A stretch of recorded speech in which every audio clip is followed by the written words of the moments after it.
Hey, my name is Rich Kennedy. I'm a top-rated seller on eBay. I have an eBay store, RJ Ken Shopping Bin. I sell shears and accessories through Bonika Shears. I'm not a sharpener. I'm not a stylist. I'm retired 24 years Navy. I began selling, or say drop shipping, through my computer on eBay in 2008 as a hobby. Now, I went through different pains and money with different things. Like I tried different wholesalers that I found online, and I found I pay them so much a year, and they would allow me to go on their site and pick up pictures and everything to put on my site and sell. Well, after the end of the year, I found out that now they want to charge me more than I paid initially. Well, I got rid of that and started looking, and also started finding out worldwide brands. And this is a place where you go, you pay, you give them either $150, $200 a one-time fee, and you can go on there and find any wholesaler that sells any product. Bonnie is listed on there. Bonika Shears is listed on there. That's how I found them. I also found another company that was selling video games, which was a big thing with me, and movies and everything. Was doing real well with him. He did not charge me a drop shipping fee. I was going to take the pictures and all the descriptions, put them on a thing. I was doing really well. Well, about a couple years later, he kind of went out of business. So I said, "Oh my!" So I just forgot about I had wholesale brands because I'm never used them but once to him, and that was it. So I went ahead looking again. I found another company out of New York. They charged me so much money, and then they didn't come through with. They were very, very poor. Okay, so you have to look when you're doing this. Very poor people run a very poor business. Okay, so I'm going to look around. I remembered I had wholesale brands, and then I went ahead and found Bonnie. This was in 2017. Now, if you use wholesale brands, you've got to email or call. They'll let you know. They give you all the information there from wholesale brands, and they tell you, you notify them. You have to get the retailer or wholesaler, and you have to let them, and you talk to them, and you set up an account. And if you're really interested in seeing how I have my website set up, please go to RJ Ken Shopping Bin, put it in your little window, go there and just check it out. When you have a website online, you can do one or two things. You can order the products through a wholesaler or another retailer and have them shipped to your location, and you put them online, description, pictures, and everything. And what you do is when you sell a product, you have to take it and package it. You have to wrap it. You have to put postage on it, and you have to have take it to the post office, or you have to postal people come to you either FedEx, UPS, or USPS.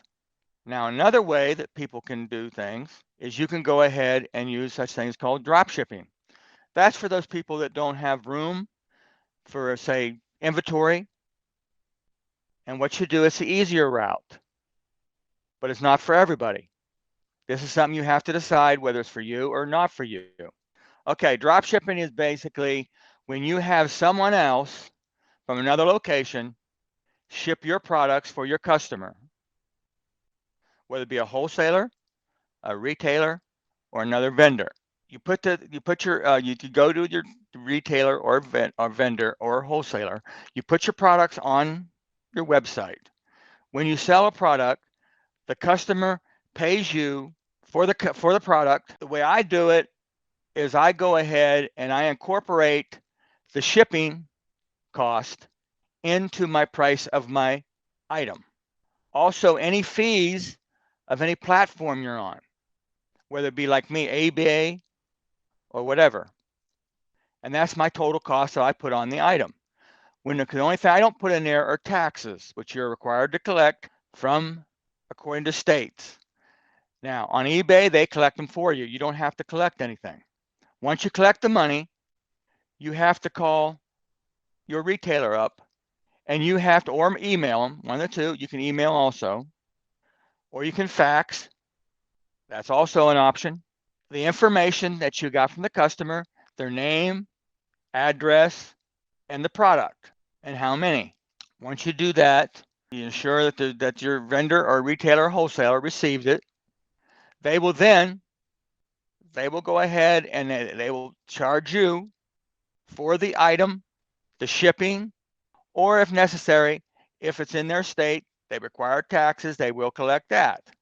And then it all comes out, and whatever's left is your profit for that item. Okay, there's different websites that you can go to list on. These are platforms now. Okay, I sell my items on eBay. You can also sell on Amazon, Facebook Marketplace, Instagram, Google Shopping, Bonanza, eBid, Rakuten, eCrater, and Walmart. There's just so many of them. Now, something you have to what's called a URL.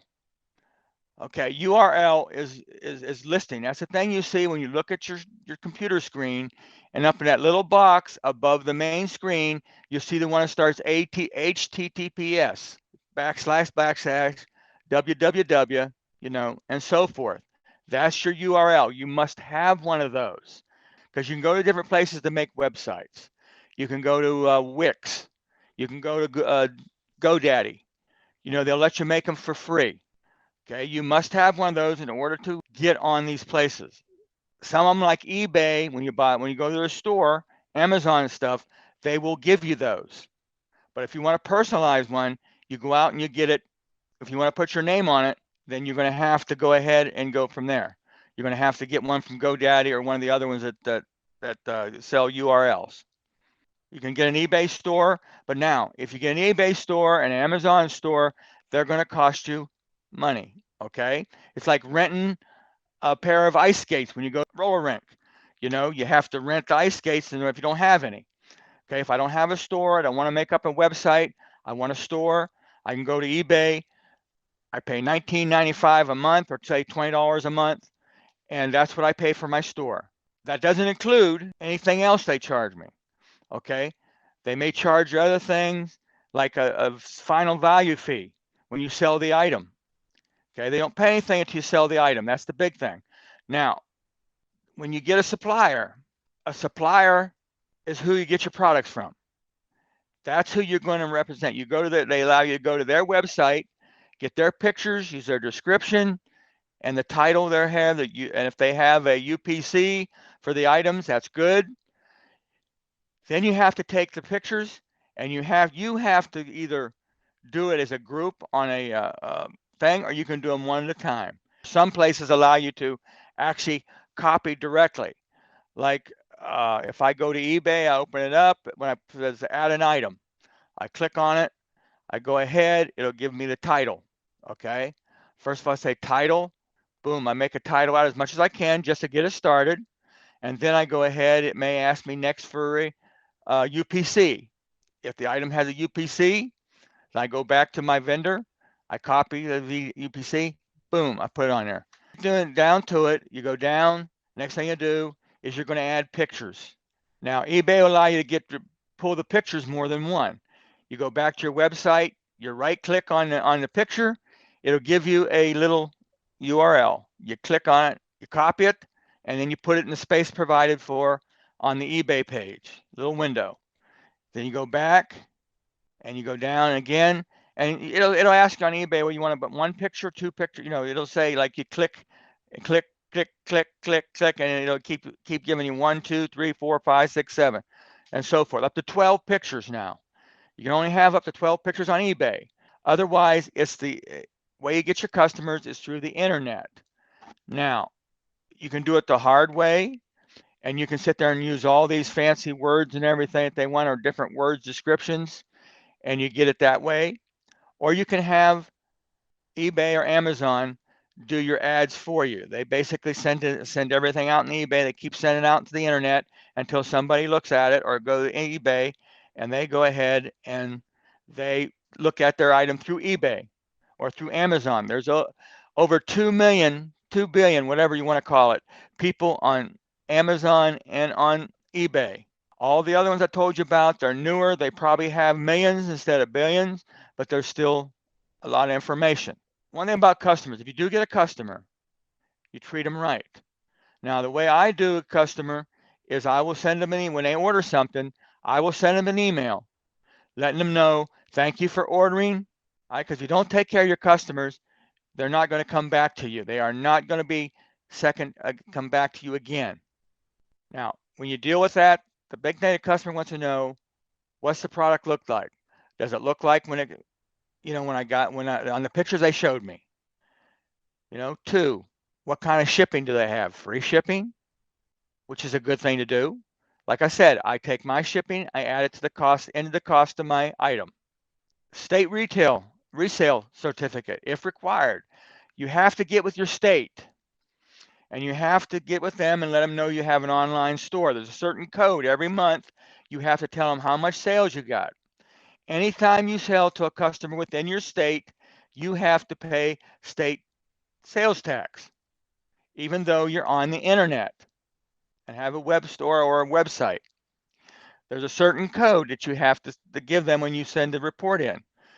And they go ahead and every year, and you can also, anything you sell out of state, again, you got to check with your state to know. But in my state, Louisiana, anything I sell to people out of my state, I do not have to pay sales tax on, but I do have to sit there and give them my total sales for that month. I have to send a monthly report every month. You have to have an email address. That way you can email your customers. You can email your vendor. If your customer has a question about something, if you have a question for your vendor, emails are very important. Now, a landline or a cell phone, they're very important for communications between your customers. Now, your eBay does not like you calling your customers up. Okay, they prefer you to email them through eBay, and that's how they like you to communicate with them. That way they know that you're not trying to set up sales outside of eBay. Okay, drop shipping pros. Okay, the thing about drop shipping compared to regular ordering your stuff, and having it on site. Well, if you have it on site, you have overhead, okay? You have to have shelving, electricity, all that stuff. Where here with drop shipping, you have very low overhead. I don't keep my stuff here. It's all kept at the location of my supplier, because that's where it's going to be shipped from.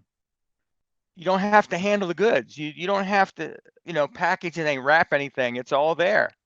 It's all done by your supplier. Like I said, I talked about it. No shipping hassles. They do all the shipping for you. You pay them for shipping. You're paying them to ship it. Okay, that's all paid for. When you get a hold of them and give them all the information, you do all that. Returns can be simple. What happens is, instead of them returning a customer that ordered a customer decided, then you will have them. You will have a customer. I've had several. Actually, I've only had about 4. Okay, total. Now, what happens is they decide they're not, as a customer that they ordered it, is not the right size. It's not as good as they thought it would be. They'll give you all kind of excuses. Now, some are genuine and some are not. Some wants to return the item because they found it for a cheaper price. It's going to happen. Some are going to return the item because it didn't look like the picture you had on your website. Some are decided they didn't want it that they wanted to check it out and wanted to send it back anyway. I mean, the majority of them you get are legit. Now, a good process, a good practice is to have a 30-day satisfaction guarantee, but that's up to you. You can have no returns. That's up to you. If you really want to sell stuff, give people a chance to return things, but you have to have limits. Okay? Because what happens when they return it, they're not going to return it to you. You have to make sure that when they return an item, they return it to your supplier. Your supplier will then check it out, make sure it's in still good status, that they didn't try to send something, they kept a new item and send something they had as an old item.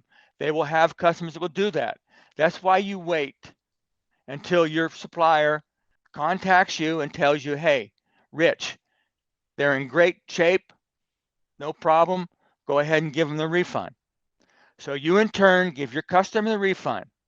Your supplier in return will give you a refund for what you paid for it. And that's the way it works. Now, returns can be simple because you don't have to deal with it except for contacting your supplier. That's part of drop shipping. Now, I didn't know when I started with Bonnie, I didn't know anything about shears. I mean, I thought they were scissors. I always thought shears were those type you go out there and you cut in bushes with shears, or shears that they use for doing sheep. But this is knowledge you gain from your supplier when you ask questions. If you don't know something, as the old adage is, if you don't know, ask. And that's where you get your information. And after a while, you gain knowledge from your supplier about your product. And believe me, customers are going to ask about your product. A good reply to your customers is, if you don't know, I don't know, but I will find out and get you the answer. Or I will check with my supplier and get back with you.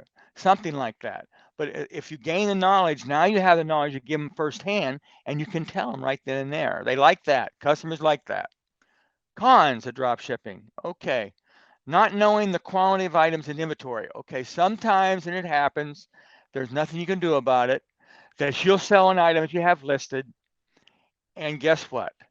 Your supplier just ran out because somebody had just bought the last one because they're dealing with with other people besides you. That's one of the drawbacks. That's one of the cons. You're not knowing the number of items they have in stock. Okay. Where if you were selling items yourself from your inventory, you would know how many items you have left. Okay. That's why I try to keep those items. At least I sell two. I put I do two. That's the most I give. That way, if I give one, it looks like I have one left. Okay. But I'm always checking on site, my supplier site, to see if they still have it. Most suppliers, it will tell you how much they have left in inventory. Possible drop ship fee. Remember I said some retailers or some people, if you want to work through them, will charge you a drop ship fee. That's for shipping and handling. I tend to go with those people that do not charge a drop shipping fee. Okay, sometimes the wholesaler or retailer or supplier you're dealing with sends out the wrong item. Okay, they may have misread it. Who knows? Everybody makes mistakes. And though your customer gets it, and oh, that's not the item I ordered. So now you have to go with them. You get back with your supplier and let them know that, hey, that's not the item that the customer ordered. A good supplier will send them and pay for the shipping back. They will pay that they will send the customer something, and you tell the customer, hey, look, my supplier is going to send you something. They're going to have it ready to go.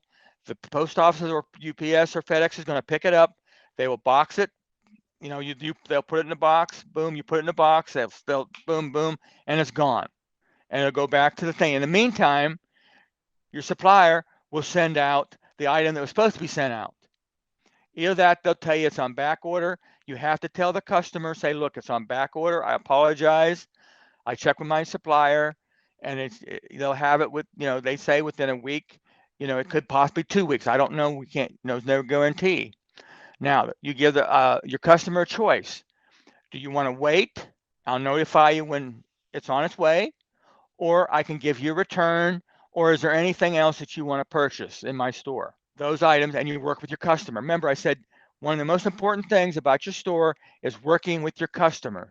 Okay, dealing with unreasonable customers. Well, sometimes, and believe me, I've dealt with some really, really wonderful customers, and I've dealt with really, really, really, really, really, really terrible customers. Most of the time when you deal with a customer, first of all, you have to settle them down. Okay? That's why a lot of times I enjoy not talking with them on the phone. And email is a little bit different. But I had one customer that ordered some shears from me. Well, then they came back and they ordered some more shears from me, a different one. And I said, they actually come back and asked me, if I would sell it to them for a certain price. They gave me a bid or a offer. An offer is a better word. I sent it back an offer, and all of a sudden, boom, I can get a better deal someone else. Okay. I'm sorry I couldn't do it. I'm not buying, and then the next thing I know, I'm not buying from anybody else. They don't want to listen to what you have to say. You'll get some customers, that you can't, that they don't want to listen. Say, okay, you try to calm them down. You try to offer them something. A lot of times I'll say, look, I'll give you 10% off of this item if you want to buy this item. If it wasn't the right item, something like that. You got to do. You got to work with the customers. And there are some customers, no matter what you do, you are not going to satisfy them. That's just the way they are. You are not going to satisfy them. You're going to have unreasonable customers. You're going to have great customers. Majority of customers are great customers. I get customers that never say a word to me. I always send them an email saying thank you, for buying from me and everything. And some of them I get back and saying thank you. Some of them I get back and nothing, no word at all. And next thing I know, they're coming back to buy from me, or they'll recommend somebody else. I did have a guy that called me because he didn't want to deal with emails. That was just the way he does things. He was reasonable. He made me an offer for 2 pair of shears. Matter of fact, they were the German shears. They were the Jaguar. The Jaguar it was for a thinner and for a shear, and it was during the COVID year. And he says, "Look, I'll buy both of these at this price and this price." I said, "Okay." I looked at it and I said, "Look, I can't let it go for that, but I can let it go for this." And he looked at it and he said, "That's a fair offer." Well, we're talking and talking and talking and find out that he's retired Navy also. So he liked my deal so much that he went out and told friends of his who bought shears from me also. And apparently I found out he has a company in Boston, and he's a very let's put it this way, in person in Boston. So I got a lot of sales from him, from his friends and everything, for shears and other products. I emailed him the other day and talked to him, and he said he still recommended that people buy stuff from me. So that's how you can deal with customers. I mean, you get some that are really, really, really great, and you get some that are, you know, not saying a word. It's like meeting people on the street. Okay, some people meet on the street, man, you can meet with them, talk to them all day. Some people you meet, you talk to them and say hi, and they're gone. Some people, you say something to me, and they just say, "Get out of my face," and just keep going. This is what I'm talking about. Customers the same way on your store. Okay, another drawback, another con for drop shipping, you got to be very careful, because if you're using it through a store like eBay, you are covered. If they use a bad, they use a bad fraud or someone else's credit card, they usually check it out. Another thing about having somewhere to put your money, for where to send your money, like a bank account, say a Capital One or a Chase Bank or PayPal, things like that. You have to have somewhere where they're going to put your money, and eBay will send the money directly to that account, and they will withdraw money from that account as necessary. You can keep, and I recommend keeping your business account and your personal account separate. That way you don't confuse the two. Bad credit cards. There are people out there that use bad credit cards. I have not run into one yet, luckily, but they are out there. A lot of fraud. They will either steal someone's credit card and use it, and a lot of times that happens, or there's even fake credit cards that they're so good they make credit cards that actually have a number on them that the credit card company will accept. Because you've heard about different banks and stuff getting losing information. I guess scams or whatever you want to call it. There are scams out there. You got to be careful. There's even wholesaler scams out there. You got to be careful. That's why I say, going with worldwide brands, all the people, all the wholesalers on there are legit. And I couldn't go wrong with much right now with Bonika Shears, because I love them to death. And you've got to work with your suppliers, work with them, work with them, work with them. Know your supplier, like I said before. Have great communications with them. Know your goods. Customers will ask questions. I guarantee they will ask questions. You need to be able to answer them. Now, very important when you're dealing with your supplier, you need to know the meaning of MAP. A lot of suppliers have what's called a MAP. Okay, that's a minimum advertised price. In other words, you must list that item at the price they tell you to list it at. Say, for example, Bonika Shears. Your price to buy a Jazzy shear would be $49. That's your price. You must list that at double, at $98 on your website. That's what you must do. Okay? If you have any questions, like I said, it all goes back to great communications with your supplier. If you have a question, are not sure, go back to your supplier, call them up or email them and say, hey, look, how do I go about doing this? How do you want this done? And they may tell you, hey, I don't care what you sell it for. As long as you advertise at that price, you can sell it for whatever you want. If they make you an offer, you want to sell it for that, that's up to you, but that's coming out of your profit. You're going to pay your supplier what they want anyway.